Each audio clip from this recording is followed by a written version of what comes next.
Hello my lovelies.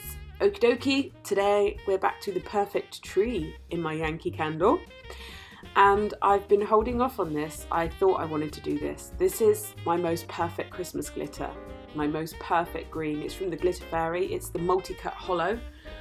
I got this last year and it's like in my Christmas stash. I haven't used it at all year, and then I just pull it out for Christmas.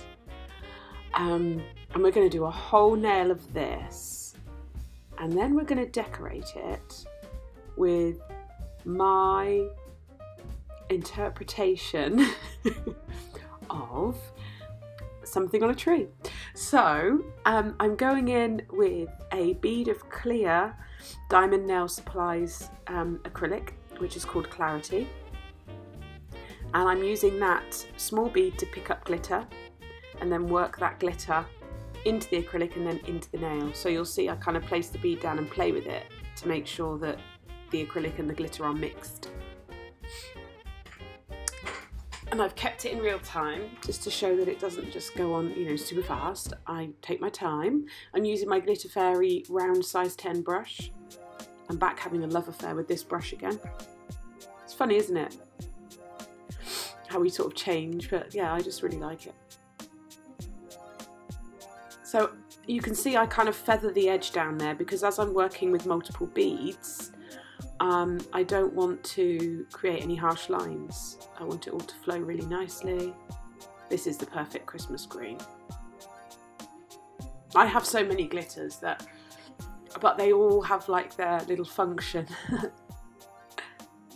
Oh, and I need to say a big thank you to Mel for sending me all of those practice tips. She got hold of me and said, I have tons of size 2s, 1s, 0s. I don't use them. And I use them for my flexi finger. She said, I'll send them to you. And she sent me a lovely note. So thank you so much. Plenty of videos to come now. You're not getting rid of me. So once I've finished, I actually just put my brush into the glitter and pick up some raw glitter and tap it in to the wet layer, just in case there's any areas that I think need a little bit more, or I don't know, it's just a thing I do. I do it regardless. And then I'm just checking the cuticle area, making sure it's nice and neat. Look at that. Ah, there needs to be some angelic music playing right now. So then I'm going in with a nice wet bead of Clarity, which is the clear acrylic. You may think this doesn't look like a wet bead because it's not running, but it is a wet bead.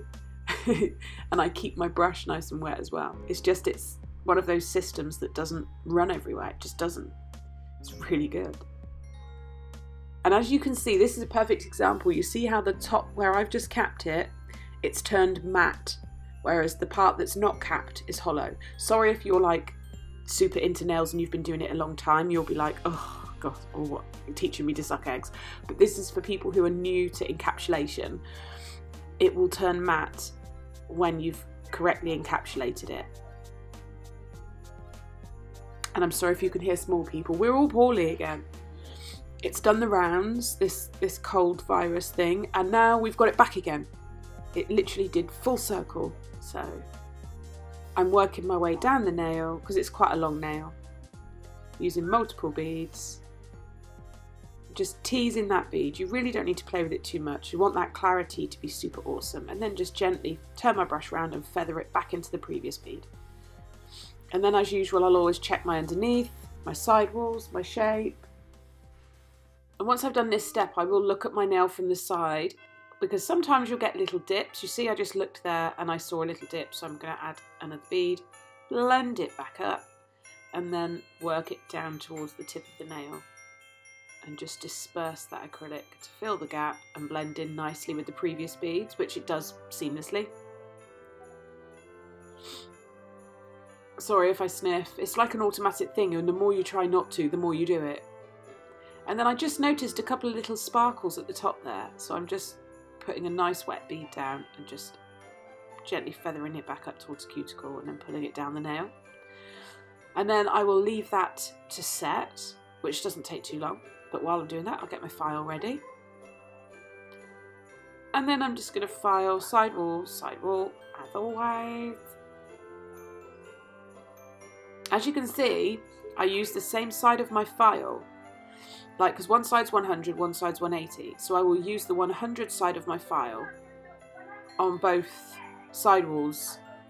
Quite often I see people might accidentally go in with like the 180 on one side and then just go use the 100 on the other side, but I want it to be even, so I make sure I keep the file on the same grit and just turn my hand. I hope that makes sense. And then as always, I'll just do the cuticle area and through the body of the nail, even out that shape, make sure it's got that nice rolling up at the side that I like.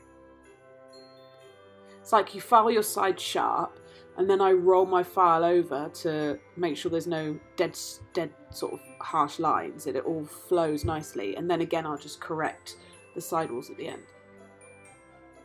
Okay, so I'm just like spraying it with isopropyl alcohol and giving it a wipe over. And then we have top coat. I'm going in with Diamond Nail Supplies tack-free top coat. This is stunning. It's a file off top coat, and it reminds me of the shine you get with like hard gel. Super, super shiny. So good.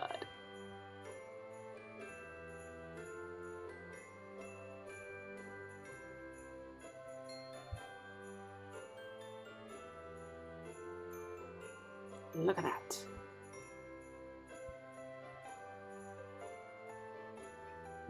So I'll cure that for 60 seconds, and then I'm coming in with my spider gel in silver. And this is the tree decoration. This is like your beads or your tinsel or your pretty things that you put on the tree. And I'm literally just randomly stretching it across the nail at different angles, kind of like a geometric design, but with absolutely no symmetry or thought whatsoever. Sometimes I do the spinny thing as well, because then you get really thin, like they're almost like, you know, when you see a super fine spider's web in the sunlight with frost on it, it looks like that. Super, super fine. So I'll do some of the silver, and then I will cure that and just quickly freeze it for 30 seconds so it doesn't swoosh anywhere. And then I'm going to come in with the gold. This is a really rich gold, and I'm going to do the same. Different thicknesses, different design, different just different methods. Just make it look more random, like a decorated tree.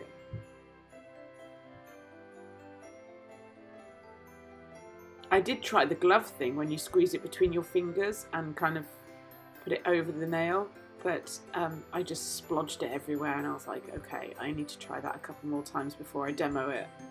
And then I'll cure that for 60 seconds once I'm happy with it. I think I just wanted to add a little bit more at the top, which is slightly more messy and difficult, but